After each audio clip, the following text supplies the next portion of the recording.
Part 2. A Change of Plans. On February 24th, news broke that Russia invaded Ukraine. Though everyone said they couldn't believe it, almost 200,000 Russian service members had been stationed at the border with Ukraine for weeks.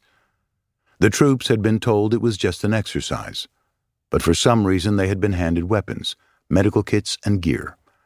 Around 4 a.m. local time, they began to roll across the border. The U.S. government estimated that Ukraine would be overrun within days. When Ivan lined up in formation for assembly, the news was everywhere, but the commander made the announcement anyway. "We have launched an operation to denazify and demilitarize Ukraine." On base, the reaction was muted. Things continued as if nothing had changed. The same morning, afternoon, and evening formations, the same unit commander meetings at headquarters with the colonel, the same photo report minutia paperwork BS routine. Perhaps it will all be over in 3 days anyway, just like Crimea, they told one another. But very quickly it was clear that things weren't going the Kremlin's way. The second strongest military in the world was failing to capture and hold territory. Russian troops were stalled on highways, unable to occupy major cities, and losing equipment to Ukrainian farmers on tractors. Anna joined a wave of liberal Russians expressing outrage at the invasion on social media. A few hours after she posted a story on Instagram, her supervisor called her and demanded that she take it down. Did she want to get her entire office in trouble? Did Anna not care about her own family at all? She agreed to remove it. They had been living in Putin's Russia for more than 2 decades now. They knew that their opinions didn't really matter, nor could they say them aloud even if they had them. Mass political gatherings of any kind had been effectively banned for almost a decade. By 2022, solo pickets were the only allowed form of political expression. In major cities, thousands of people took to the streets anyway. Many were picked up in police wagons and given 15 days of administrative arrest. In the first 2 weeks after the invasion, more than 13,000 protesters across the country were detained. Still, many Russians did what they do best. They tried not to pay attention. In Ivan and Anna's small town, life went on as usual. Most everyone was employed by the government in one way or another. No one was interested in losing a job to hold a piece of paper in the air. If before the war everyone used to say, "Yeah, we have a lot of problems, but at least there is no war," now they began to say, "Well, at least the war doesn't touch us. We live as we live. We have our own problems here." Across Russian bases, in mess halls and offices, during the 24-hour shifts at duty stations, bored and chatting to fill the time, everyone seemed to just assume that because this war was happening, then this war was how it should be. They should just continue to practice their patience, that moral apathy they had been honing. Their TVs told them that things were going well anyway. Those who followed the news on Telegram might talk about it with those they trusted. Did you see that the 90th Guards Tank Division had been ambushed on the outskirts of Kyiv? Or that tanks were stalled on highways because they didn't have enough fuel? But no one talked explicitly about why. A person could not say that they were against what was happening. At most, they might wonder aloud, why do we need this war? Well, we have enemies in the West. But couldn't this have been handled more intelligently? Couldn't the Crimea scenario have been followed? Couldn't we have supported pro-Russian forces in Ukraine or done a coup? Maybe there's no other way. Many probably did not have a strong opinion. Collectively, Russians didn't seem to know what to think. The independent Levada Center found that while 81% told pollsters they supported the actions of the Russian armed forces in Ukraine, 51% felt pride for Russia, and 31% felt anxiety, fear, horror. 36% believed that the rest of the world condemned Russia for the conflict because those countries obey the United States and NATO, while 27% said it was because the world has always been against Russia. The West responded with sweeping sanctions. The ruble cratered. But if the move was intended to get the Russian people to rise up against Putin's regime, it failed. Of course, there were some radical patriots who truly supported the invasion, but there were also careerists. And even if they had a negative attitude toward the war, there were plenty who thought, yeah, it's bad, but it's ours. Or, well, since my army is fighting, I can't betray it. The thing about men in the military is that they are military men. They believed the propaganda that Kiev was overrun with neo-Nazis, or that NATO was poised to invade Russia, or they just wanted to see combat. But anyone who expressed surprise at Russia's initially dismal performance had obviously never set foot on a base. All those photo reports taken at clever angles, showing full shelves at empty warehouses. A decade of Shoigu's appearance over reality theatrics had left Russia's soldiers poorly trained and equipped. The reforms half completed and never fully rooted in military culture. It was much easier to walk in unopposed in Crimea, send in soldiers without insignia to support separatists in Donbass, or dominate rebel militias in Syria through air superiority. Moreover, it didn't seem that Russia's armed forces actually understood what they were doing in Ukraine. Their commanding officers had not been given instructions or battle plans in advance. Rather than following traditional Russian military doctrine, the invasion looked like a botched operation based on faulty intelligence arranged by a few civilians in the Kremlin who had never served a day in their lives. It didn't even follow the basic tactical theory that Ivan learned as a cadet. To go on the offensive, you needed to outnumber your opponent 3-1. The Kremlin's reaction to failure was swift. In early March, the rubber-stamped parliament fast-tracked 2 laws imposing a jail term of up to 15 years for spreading fake news about the armed forces or discrediting its actions. 2 weeks later, it amended the laws to effectively ban criticism of all Russian government actions abroad. Calling what was happening in Ukraine a war or an invasion was quickly made illegal.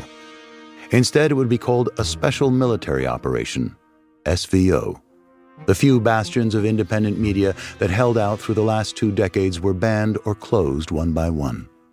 Most of the foreign press quickly fled the country. By April, the authorities had detained 15,000 protesters. Russian courts had already made a practice of charging people retroactively under other laws for extremism, for engaging with undesirable organizations like those promoting human rights and personal liberties, and for social media posts made before those organizations were recognized as undesirable. Many started deleting their social media profiles completely. Others, like Anna, just censored themselves. Some horrified liberals left the country. It was only a matter of time before the authorities would start sending those caught protesting to the front lines. At Ivan's morning formation, commanders began asking for volunteers to go to the SVO. The first group of roughly 30 soldiers from his base shipped out in April. At the beginning, the men stepped forward quietly on their own. No one forced them to do it. So everyone on the base was surprised when 2 of them returned not too long after deployment. Ivan sought them out. It's completely savage, they explained. A total bacchanalia. Chaos. We are never going back there. The looting, the drinking, the utter lack of military discipline. Insanity. Their platoon leader had simply vanished. The rest of the troops seemed to disappear too. I'm walking alone, one of them told Ivan. I don't know what to do. I see some dry rations lying there, so I took it and ate it. I thought, what the fuck do I need all this for? Picked up, packed up, and left. The man left his machine gun in Ukraine and owed a large fine for losing it. I don't care about the fine, he told Ivan. I'll pay it.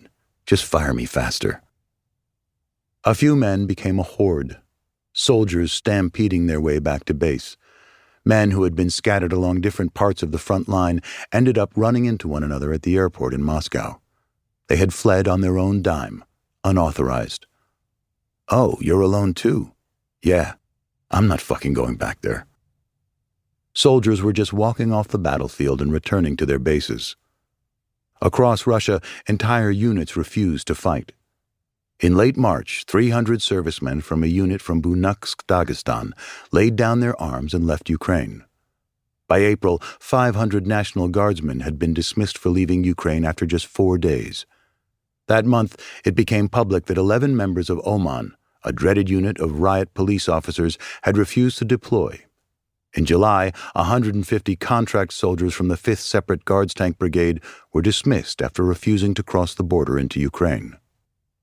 At the time, a soldier could be AWOL for over a week without prompting a criminal investigation, so the early refuseniks didn't face immediate imprisonment for leaving the front. But they could be fired, and for many soldiers the threat of termination was deterrent enough. These men were often their family's only breadwinner.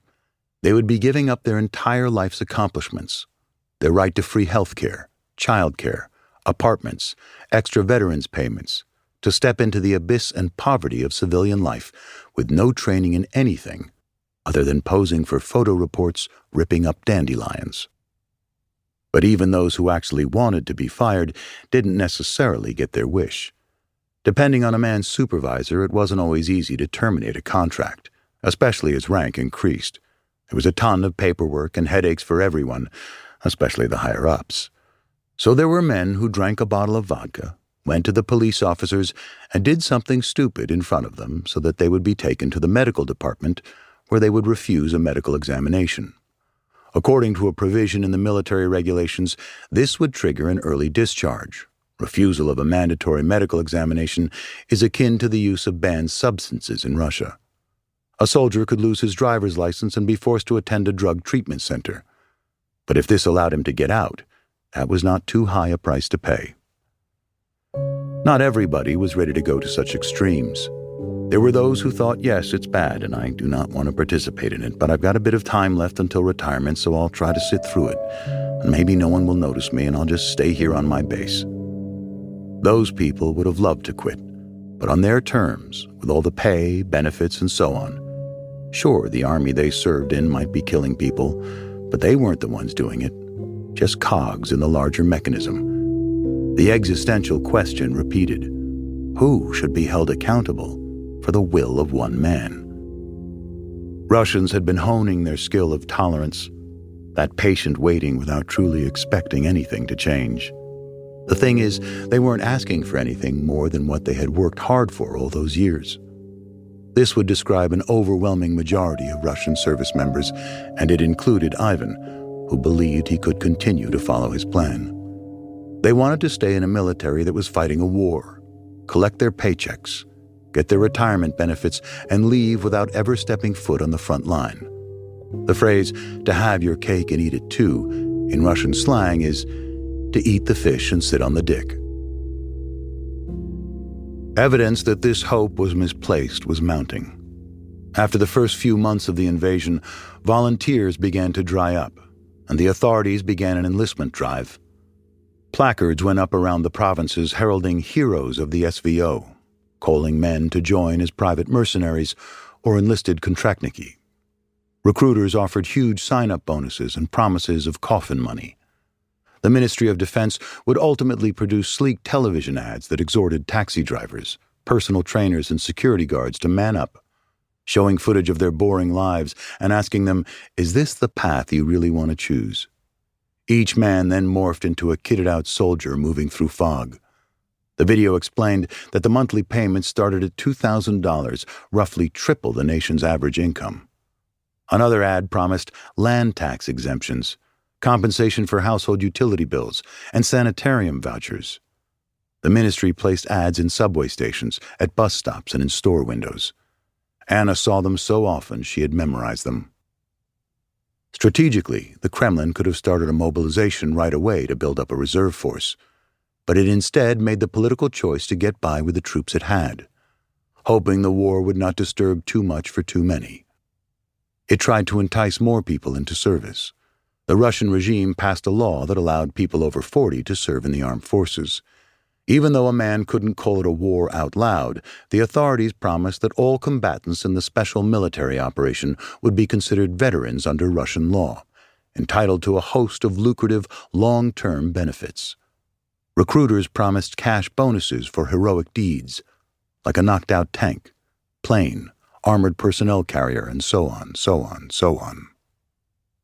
Conscripts who Putin had vowed would never be sent to the front lines were being cajoled by their platoon leaders to sign contracts so they could be sent out. We're all a team, they were told. We have to go defend the motherland. The money was good if you were lucky. If a soldier was 300, Russian military slang for injured, even slightly wounded, it meant 3 million rubles, roughly $33,000. After a few months, there were fewer and fewer troops at Ivan's formation. Some entire outfits were gone. Unit leaders were asked to make their own lists of men to send out. The base needed to send 50 men, 20 men, 5 men, or 20 again. At HQ meetings at 5:30 p.m., even Ivan's commander was angry. "Why am I always being asked to send people to the SVO?" The chief of staff told his subordinates to prepare a document saying that each of them could not possibly send more people, as it would disrupt the operation of the base. Every time anyone so much as hinted at Ivan going, he refused. Only when a name appeared on a combat order was a soldier obliged to go to the front. Ivan was able to make excuses for most of his subordinates. This one had to attend one thing or another. This one has a back problem. This one has a heart problem. This one has a family emergency. People could still go to the local medical commission to get certificates saying that they were unfit to go to the front. Some people dodged for months that way. When commanding officers were asked to make lists, they often took only the names of their men who would go voluntarily and turned those in. Other bases weren't as tolerant. There were men who were called to formation at 7 a.m. and asked to volunteer, and those who refused were forced to stand at assembly for more than 15 hours. The military police were called and men were handcuffed, forced into buses, taken to the airport, and flown to Belgorod. There they were told that they were going to war, with no belongings, no equipment, nothing. They stayed there for another 24 hours, and then they made their own way back to base. By August, U.S. intelligence estimated that Russia had lost up to 80,000 servicemen in Ukraine, nearly 500 casualties per day. Pressure was building. Generals asked the colonels, who asked their subordinates for lists upon lists to throw at the front. Russia's military strategy was unchanged from Soviet times. The appetite from the top for bodies was insatiable. Russian military slang for killed in action is 200. Many of the 200s were platoon leaders, younger officers, lieutenants, senior lieutenants, and captains leading ill-prepared troops on the offensive. If a platoon commander lasts even 3 weeks at the front, that's happiness, soldiers said. Rumors spread quickly across group chats from officer school. Brutal careerists sitting fat in the back basements sent young officers to die without a second thought, without intelligence, without provisions. They were being given incorrect information. Their commanding officers were making basic tactical mistakes for no reason. An order has come from above. You have to fulfill the order. You have to. Понятно. That's it. What kind of losses would result? Irrelevant. Cruelty had long been part of the Russian military experience.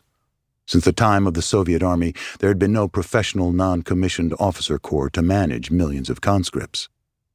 Officers used violence to enforce discipline, including a hazing system known as Dedovщина, in which second-year conscripts, diets, or grandfathers, brutalized first-years as part of the method of control. A 1994 Russian Academy of Sciences report found that a man entering the army had an 80% chance of being beaten, 30% in a particularly savage or humiliating form, and a 5% chance of being raped.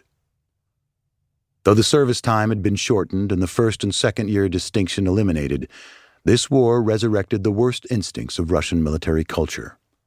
The violence was cyclical. The younger officers who had been abused by their superiors in Russia's earlier wars in Afghanistan and Chechnya were now the generals.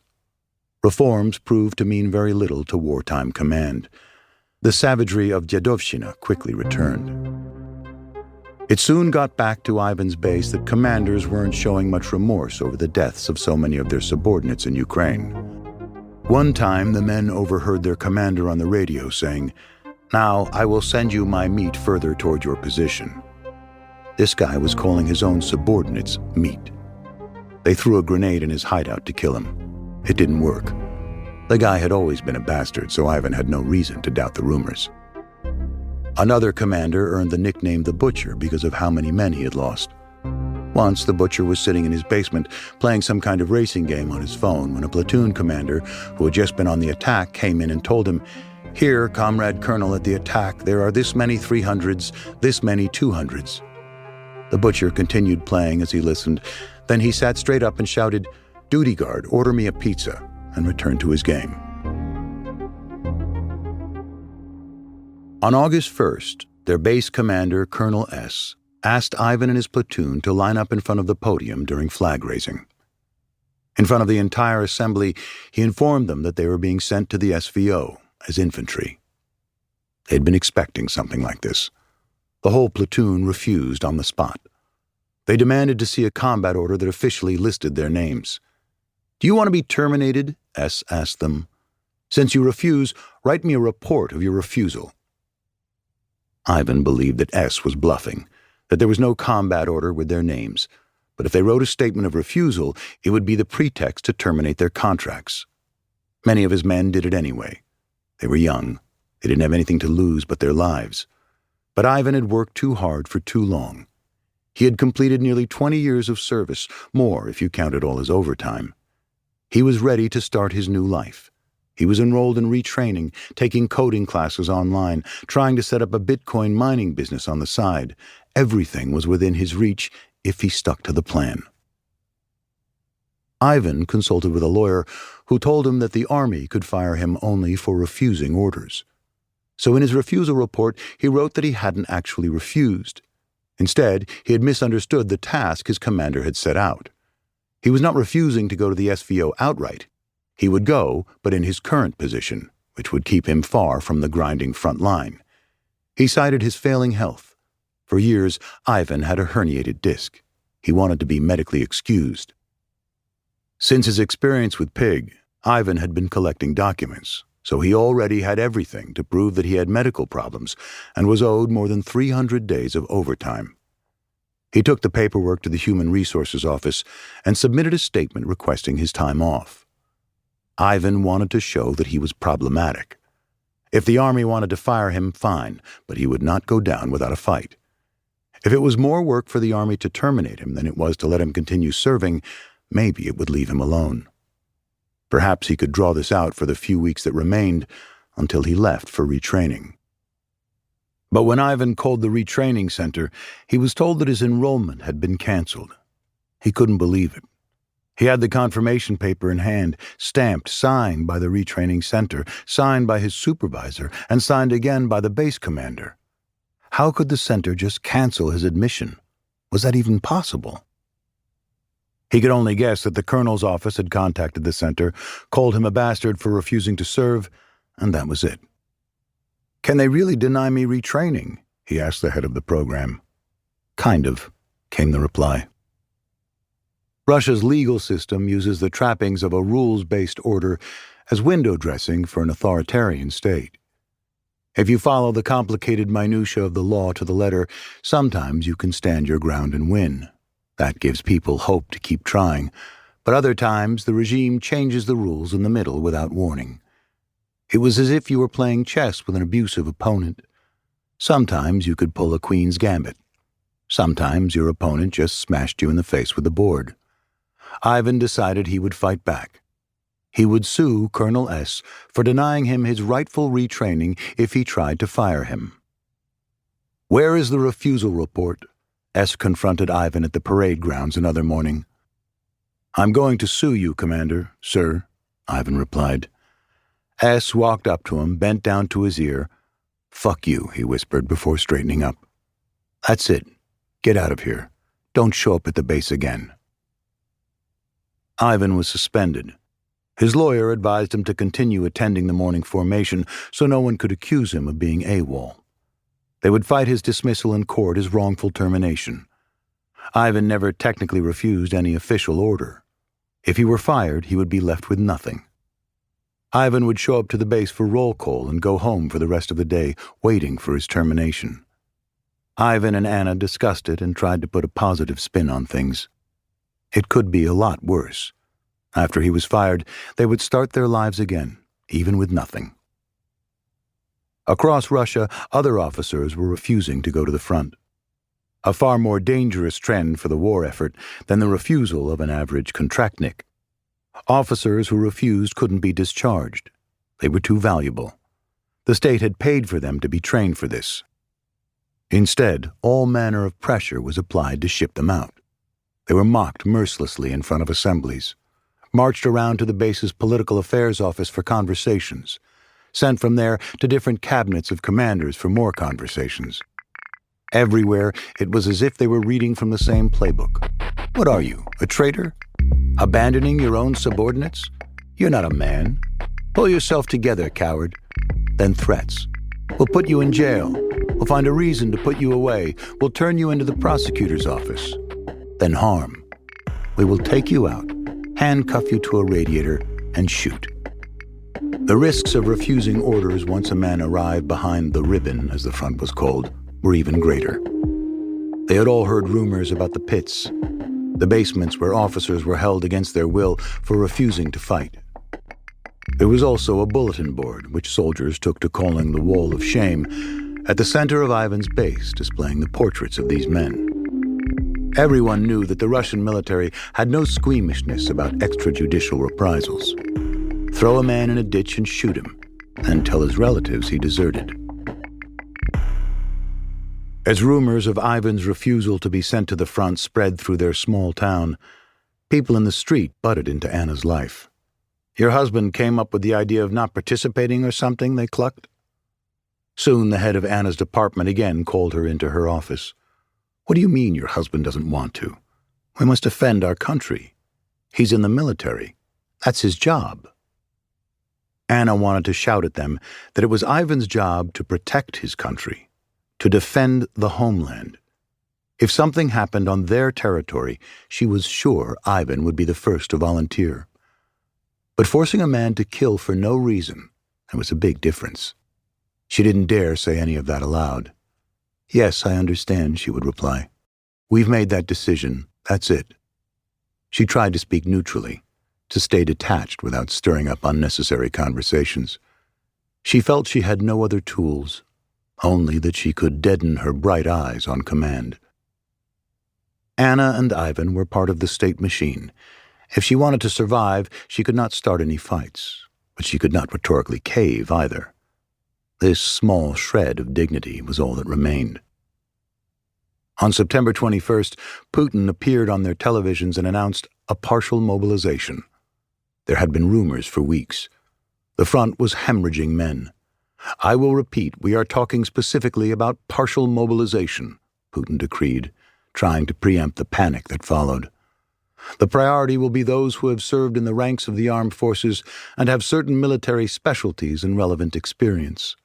Before being sent to the place of service, those who are drafted will undergo mandatory additional military training based on the experience of a special military operation.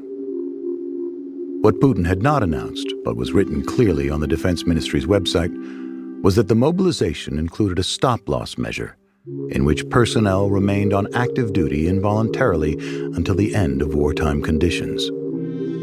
Military strategists weren't sure what took the Kremlin so long.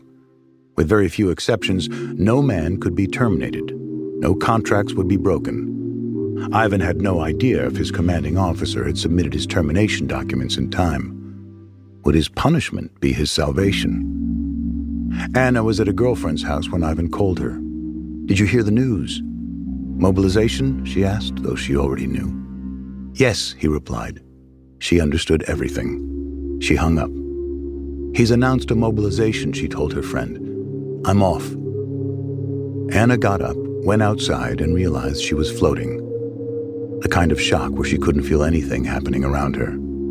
A man walked toward her. You understand that mobilization is happening, she told him. What? He asked. You understand mobilization is happening, she shouted. She needed to get through to him, to someone, even this stranger. She needed him to know that he should run. Previously, there were plenty of ways to skip mandatory national military service. A man could rack up deferments until he was over 27. If he went to trade school, if he went to college, if he entered a graduate program. If he was in college, he could sign up for the military department and graduate as a lieutenant in the reserves without ever serving a day. Defense Minister Shoigu did this. He could get a health exemption, sometimes real, sometimes not so real. There had been no meaningful penalty for non-compliance with a draft notice, a fine of $50 for ignoring it. But the mobilization threw all that into disarray. If the war's toll had been confined largely to military families who were mostly from the poorer interior of the country, Now the regime was coming for the sons of the middle class. On the day of the announcement, 1,300 people were arrested for protesting, risking jail terms of up to 15 years. But most showed their opposition by fleeing for their lives. Plane, train, and bus tickets out of Russia were selling out quickly at astronomical sums. Everyone worried that the borders were closing. The land crossings to Mongolia, Kazakhstan, Georgia, and Finland swelled with carfuls of men. They waited for days. There were rumors, arguments, stabbings, stampedes. When people died in line, ambulances couldn't make it through the crush to pick up the bodies. Telegram groups monitored the situation, advising which roads were blocked and which checkpoints had the shortest lines. The Georgian authorities closed one of the pedestrian crossings. Only people on wheels would be allowed in. Men traded belongings for bicycles and scooters and dumped them after reaching the other side, a mangled monument to their leaders' ambitions. Hotels and hostels in border towns were so full that people camped out on the floors of movie theaters, mosques, and railway stations. In the first week after the partial mobilization, an estimated 200,000 people left Russia. But the population of Russia is 146 million, as many as 25 million of whom were draftable, including retired senior officers up to age 65. There were still plenty of bodies to choose from, people without the means to flee or those without a good understanding of their rights. The state called up 300,000 reservists at first, but the total permitted number of mobilized was classified. The opposition newspaper Novaya Gazeta said it could number up to 1 million. The country's bureaucracy was not ready to handle such a Herculean undertaking. Officials did not have a strong reserve force, just lists of men who had done their national service and what their specializations were, which most hadn't maintained or refreshed for years or decades. It was clear that the authorities were targeting poorer regions. Quotas were levied on districts, which simplified the task, but it also incentivized the local authorities to speed up their results. Instead of serving specific people with summonses, they started rounding up men en masse. They pressured them to go to the front and demanded that they turn over their documents in order to process them as draftees. In those circumstances, the men hadn't technically been served a summons and could leave, but no one told them that. Others were served draft notices at their places of employment by secretaries, some of whom were themselves on the verge of tears. People received papers at their homes, at their parents' homes. Doctors were drafted. Sometimes the only medical provider in town was ordered to the front. Women too, surgeons, gynecologists, dentists, all sent to Ukraine. By mid-October, 2,457 protesters had been arrested. Many of the men who were detained were given military summonses. 1,747 administrative cases were opened, and 58 people faced criminal charges, 10 of whom posted their protest online. 36 military recruitment offices and other government buildings were set on fire. Penance for decades of national silence was beginning. Dutifully, the avalanche reported to local enlistment offices with their summonses. But those offices were also at a loss. Reservists needed to be served, processed, medically checked, switched to active status, sent to training, outfitted, housed, and fed. But there didn't seem to be a plan in place to do any of that. The draftees arrived with their friends, their wives, their girlfriends, their children, their mothers. Everyone was stressed and in shock. Where are they going? With whom? What should they bring? Do they really have to go? They had dependents, debts, health problems. People were arguing, shouting, demanding. Many were already drunk. It was obvious that the officials had no idea how to answer their questions. In Dagestan, protesters blocked a highway and besieged military personnel at the local draft office. In the Sakha Republic, one military commissar was punched in the face. The men were corralled from enlistment offices into training facilities that were ill-prepared to receive them. There were no medical checks, or only perfunctory ones, not enough first aid equipment, zero or limited training, not even properly demarcated areas for sleeping. Families hurried to buy the men's supplies. Camping store shelves emptied out. The mobilized gathered money from friends and family to equip themselves with basic boots, jackets, and yoga mats to sleep on. From the outside, it was easy to see the assembled men as a faceless, zombified Russian mass lining up to board helicopters and transport planes to their own deaths. But of course, it was never that simple. Many of these civilians, drivers, tilers, plumbers, security guards, computer programmers, miners, never wanted to end up in Ukraine. They barely had any opinion on politics. They did not know or even believe they had rights.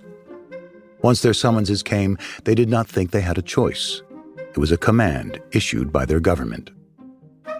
"I'm an honest person," an actor who was mobilized in the first days told me. "I've never once in my life had any police record, nothing, not even any fines, ever. If someone gives me a paper and an order from the government, I couldn't imagine I would just break the law." When I asked another man, a municipal office worker, why he hadn't run when he was served his summons, he was dumbfounded by my question. How would I have expected that idea to even occur to him? "I work 4 jobs just to survive," he told me. "I had never left my town. I couldn't even afford to travel to Moscow, 2 hours away. Where would I have gone? And how?" The day after the mobilization was announced, Colonel S. called Ivan back into the tactical room where they held command meetings. All the deputies, the commanders, and the leadership of the base were in attendance, sitting at their desks. Ivan took a seat at the first table. They handed him a piece of paper. "Familiarize yourself, Comrade Captain," he was told. "Your name is on the combat order." Though he saw his name and that he was clearly ordered to leave for the area of the special military operation, Ivan read every single word on that paper. Everyone had to sit and wait for him. He was in no hurry. "Do you refuse?" "No, I'm not refusing." He left to tell his wife. Anna was already there when Ivan arrived at home. "I'm going to be sent away," he told her, "and that's it." "No, they won't send you," she said. "Write, I don't know what. Write that you refuse. Write anything, everything. You can't go." Anna started looking for help on telegram channels, writing to every human rights organization she could think of, searching for keywords like defector, refugee. She wanted to get Ivan out of Russia, but his passport, like those of other officers, was kept in a safe at the military base. Anna knew it was probably hopeless, but she needed to do something. The internet was alight with promises. Anyone who hates Putin's path and loves liberal democracy is welcome in Germany. Germany's Justice Minister Marco Buschmann tweeted on the day the mobilization was announced. Nancy Faeser, the German Interior Minister, echoed his vow.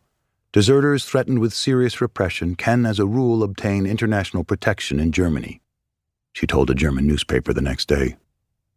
Anyone who courageously opposes Putin's regime and thereby falls into great danger can file for asylum on grounds of political persecution. American officials made similar pronouncements. Perhaps politicians had forgotten how many people actually take them at their word. Anna emailed organizations in Germany and France. Russian NGOs, bots or humans, she had no idea. No one answered. She had always been their dreamer. While Ivan was practical and goal-oriented to the point of pig-headedness, he didn't think running away was realistic. He didn't have his passport. Where could he hide? If the authorities wanted to, they would find him anywhere. An officer in war was a valuable commodity. Ivan believed he had 2 choices: go to jail for refusing combat orders or go to the front. If he ended up in jail, they would send him to the front anyway. But first they would befriend him with a mop and then send him as a Zek, stormtrooper, the convicts who were being rushed to the front line. It had happened to the uncle of a friend of his. Ivan resigned himself to going to Ukraine. "Let's figure out a code to communicate," Ivan told Anna. He assumed that contact would be difficult. Everything could be intercepted, so there would be no cell phones, no texting or calling or talking. He remembered some codes from his training. "If I say 103, it means it's okay," he explained. "If I say 102, that means I'm going on a combat mission, so there's a chance I'll be out of touch for a long time. There's a chance I might not get in touch at all. 102 is downright serious. And 105 is I love you." Anna dutifully wrote the numbers in her notebook through tears. Ivan wasn't sure exactly when he was leaving. The military transport aircraft were notoriously unreliable. He would go to work, go to formation, go home, go back, go to formation, and wait. A few days later, he got home and told Anna he had been informed that they would go the next morning. "We have one night left," he said. Anna did not want to believe it. "Please, can we stay up all night?" she begged. "Let's have tea, like always. Just be close to each other. Let's not go to sleep, please." Anna gave him a little icon and a cloth prayer to keep in his flak jacket. "When you're really scared," she told him, "imagine you're in a dome. I'm protecting you. Just imagine my love protecting you from everything." They stayed up all night just looking at each other. "Anna," Ivan whispered, "the hardest thing is that I don't know how I will kill people like us, who have the same Sasha. Why would I have to do that? I won't be able to. Please, I want you to live, please," she told him. "Please, just survive."